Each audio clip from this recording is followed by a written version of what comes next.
le regard. Regarde-moi quand je te parle. Regarde-moi, petit effronté. Baisse les yeux maintenant. Très longtemps, j'ai entendu cette phrase, enfant, et elle me faisait peur. J'avais peur du regard de l'adulte, peur de me faire gronder, peur de la violence éducative. Et pour fuir cette violence, je fuyais du regard. Et je n'osais pas regarder l'autre en face. Et pendant des années, regarder l'autre était une source d'embarras, de gêne. Et quand j'ai repris du pouvoir sur ma vie, j'ai osé regarder un peu plus.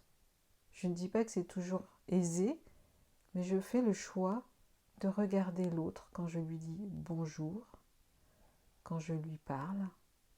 Et parfois, je peux sentir de la gêne chez mon interlocuteur, chez mon interlocutrice. Et je la respecte, cette gêne. Je la connais.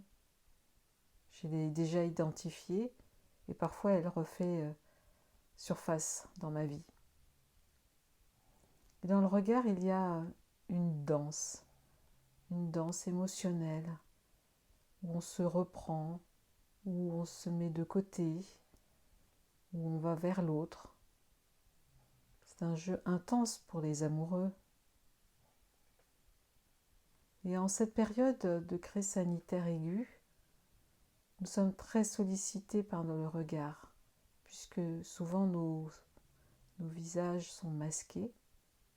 Alors, prendre le temps de se regarder, c'est une manière de créer un lien de tendresse, un lien de toucher visuel intense, intime,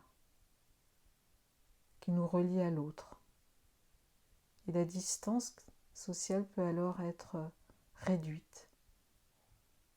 Et le regard devient sourire.